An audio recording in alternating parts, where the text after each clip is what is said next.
ದಾನಿಯೇಲನು. ನಾನು ನೆಬೂಕದ್ನೆಚ್ಚರನು. ನಾವೆಲ್ಲರೂ ವಿದ್ವಾಂಸರು. ಇದೊಂದು ಅದ್ಭುತ ಪ್ರತಿಮೆಯ ಕನಸು.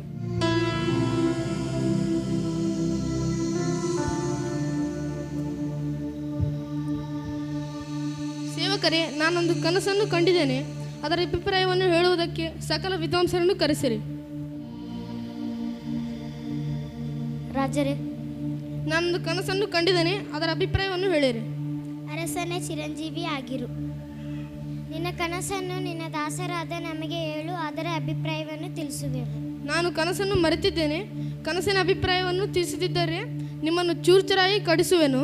ಕನಸಿನ ಅಭಿಪ್ರಾಯವನ್ನು ತಿಳಿಸಿದರೆ ನಿಮಗೆ ದಾನ ಬಹುಮಾನವನ್ನು ನೀಡುತ್ತೇನೆ. ನರಮನುಷ್ಯರಾಗಲಿ ಪಂಡಿತರಾಗಲಿ ಮಾಟ ಮಂತ್ರರಾಗಲಿ ಯಾರೂ ಸಹ ಕನಸಿನ ಅಭಿಪ್ರಾಯ ಹೇಳಲು ಸಾಧ್ಯವಿಲ್ಲ. ದೇವತೆಗಳಿಗೆ ಮಾತ್ರ ಸಾಧ್ಯ. ಬಾಬೆಲಿನ ಸಕಲ ವಿದ್ವಾಂಸರನ್ನು ಕೊಲ್ಲಬೇಕೆಂದು ಆಜ್ಞಾಪಿಸುತ್ತೇನೆ.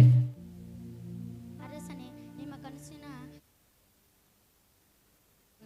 ಜ್ಞಾನ ತ್ರಾಣಗಳು ಆತನುಗಳೇ. ಆಮೇನ್. ಅರಸನೇ, ಬಾಬೆಲಿನ ವಿದ್ವಾಂಸರನ್ನು ಕೊಲ್ಲಬೇಡ. ನೀನು ನನ್ನ ಕನಸಿನ ಅಭಿಪ್ರಾಯವನ್ನು ಹೇಳಬಲ್ಲೆಯಾ? ನಿನ್ನ ಕನಸಿನ ಅಭಿಪ್ರಾಯವನ್ನು ಸಕಲ ವಿದ್ವಾಂಸರಾಗಲಿ ಯಾರೇ ಆಗಲಿ ಹೇಳೋದಕ್ಕೆ ಆಗೋದಿಲ್ಲ. ಆದರೆ ಒಬ್ಬನಿದ್ದಾನೆ, ಆತನೇ ದೇವರು, ಪರಲೋಕದಲ್ಲಿದ್ದಾನೆ. ನೀನು ಹಾಸಿಗೆಯಲ್ಲಿದ್ದಾಗ ಕಂಡಿದ್ದ ಕನಸು ಅದು ಅದ್ಭುತ ಪ್ರತಿಮೆಯಾಗಿದೆ. ಅದರ ತಲೆ ಅಪರಂಜಿ, ಅದರ ಎದೆ ತೋಳುಗಳು ಬೆಳ್ಳಿ, ಅದರ ಹೊಟ್ಟೆ ಸೊಂಟಗಳು ತಾಮ್ರ, ಅದರ ಕಾಳುಗಳು ಕಬ್ಬಿಣ, ಅದರ ಹೆಜ್ಜೆಗಳು ಕಬ್ಬಿಣ ಮತ್ತು ಮಣ್ಣು.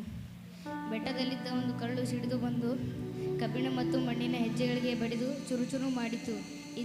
ಆಮೇಲೆ ಕಲ್ಲು ಪರ್ವತವಾಯಿತು. ಇದೇ ನಮ್ಮ ಕನಸು ಆಗಿದೆ.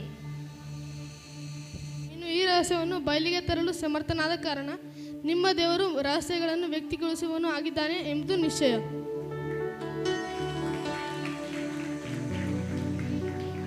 ಧನ್ಯವಾದಗಳು.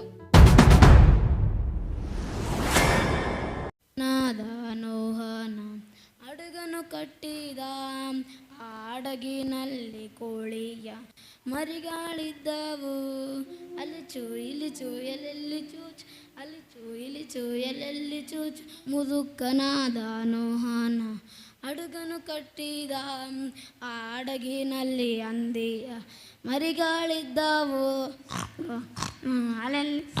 ಅಲ್ಲೆಲ್ಲಿ ಎಲ್ಲೆಲ್ಲಿ ಮುದುಕನಾದಾನೋಹನ ಹಡಗನು ಕಟ್ಟಿದ ಹಡಗಿನಲ್ಲಿ ಕೋತಿಯ ಮರಿಗಳಿದ್ದವು.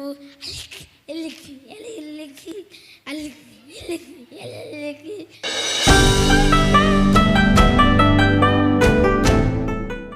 ಇವತ್ತು ನಾನು ಹೇಳುತ್ತೇನೆ ದೇವರ ಕರೆಗೆ ಅಬ್ರಾಮನ ವಿಧೇಯತೆ. ಯೆಹೋವನು ಅಬ್ರಾಮನಿಗೆ ನೀನು ಬಂಧು ಬಳಗವನ್ನು ಬಿಟ್ಟು ತಂದೆ ಮನೆ ಬಿಟ್ಟು ನಾನು ತೋರಿಸಿದ ದೇಶಕ್ಕೆ ಹೋಗೆಂದು ವಾಗ್ದಾನ ಮಾಡಿದನು. ಹಾಗೆ ದೇವರು ಅಬ್ರಾಮನಿಗೆ ಮತ್ತು ನಾನು ನಿನ್ನ ಆಶೀರ್ವದಿಸುತ್ತೇನೆ ಮತ್ತು ನಿನ್ನನ್ನು ಪ್ರಖ್ಯಾತಿ ಪಡಿಸುವೇನೆ ಎಂದು ಹೇಳಿದನು.